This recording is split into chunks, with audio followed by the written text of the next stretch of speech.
So this is my monochromatic blue page, and on to the next page.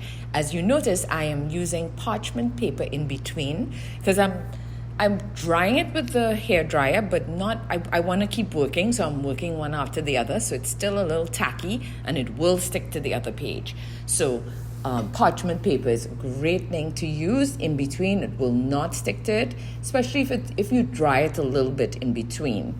And then there are other things I'll talk about that you can use. So after it's fully dry, there are other things to make it less tacky, because certain glues can make it tacky and it can still stick.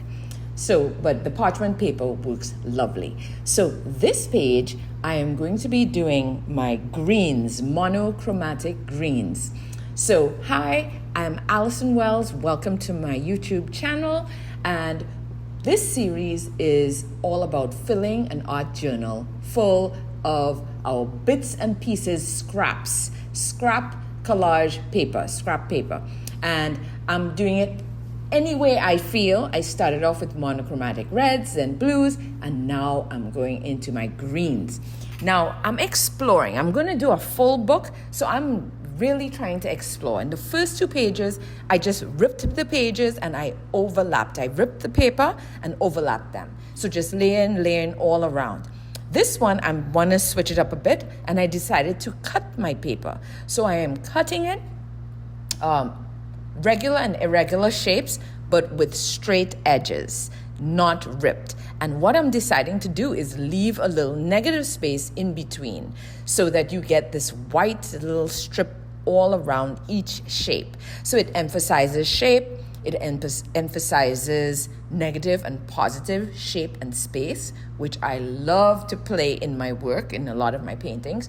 And so I'm deciding, this will be fun to do. So remember, each page, try and switch it up a little bit.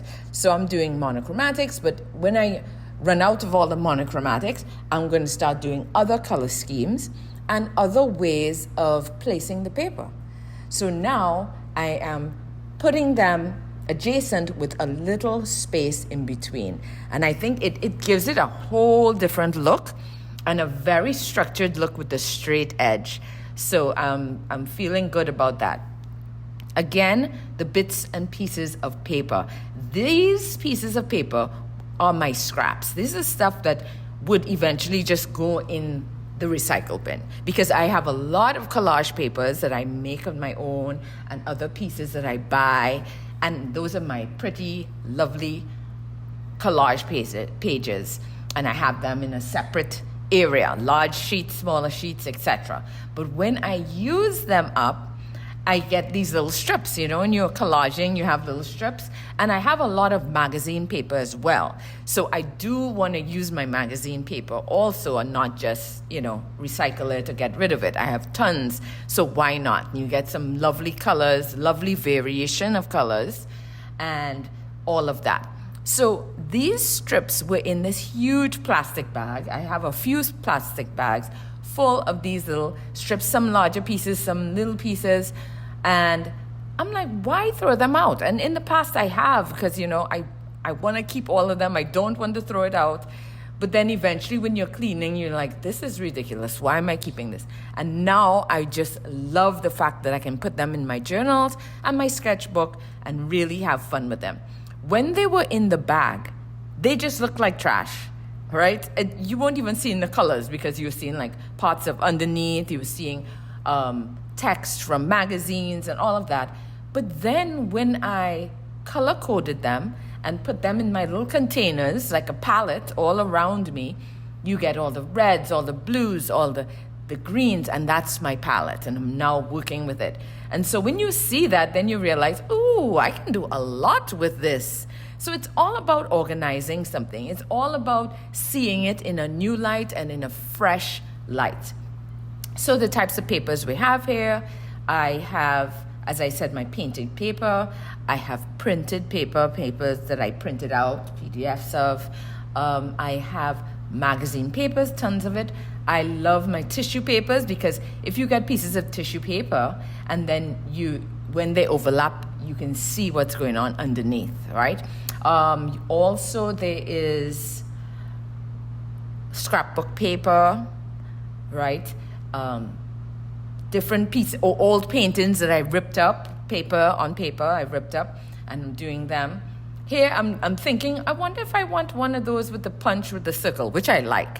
But then I decide, no, I'm just going to do the regular shapes with the white border going all around. But that one with the punch with the holes will come in handy on another page. So remember, we have a whole book filling up, and that's what I love. I love things like that. So that's why I do the 100-day project and stuff, where I can do a lot of one thing and vary it. Because what that does, it opens up your mind to a world of opportunity, a world of possibility, and you can really take these to the next level. And I love that because, I have one way in my mind how I do something, but when I challenge myself to do it so many times, I am forced to think of something else. I am forced to be like, what if I do this? What if I do that? And also, being in the sketchbook, I really don't feel like it is a problem if I experiment with something and it doesn't work or it looks bad. It's in my sketchbook. It's in my journal. So I'm free to take risks. And once you're free to take risks, I think that's when we really start thinking outside of the box. I talked about my papers that I made, handmade papers, and I have those aside. I use that in my paintings. And I have many of you know I have a membership, Grateful Palette, monthly membership. And in the membership, we do a lot of these experimentations in our journals and our sketchbooks. But we're really emphasizing techniques, painting and mixed media collage techniques. So we have all these techniques. We make collage papers with them, and we create little journals. We create images and spreads in our journals, and we can also take them. Sometimes we take them onto developing paintings from them.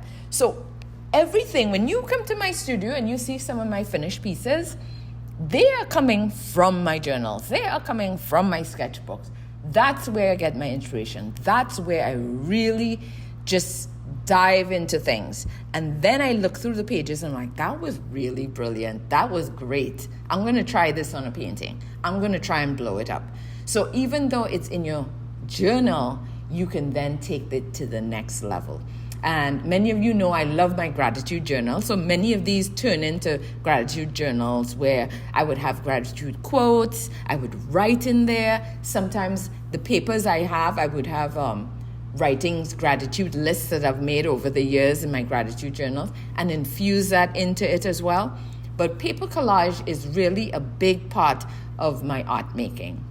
I went to art school and I majored in painting, fine art painting. But toward the end, I really started to develop collage and introduce it into the work. And I love the idea of mixed media collage. And so I really developed that after. So here you go. Look at all of those beautiful bits and pieces. As you can see on the left-hand side, I tore the page, but I left the white pieces together. And that's it.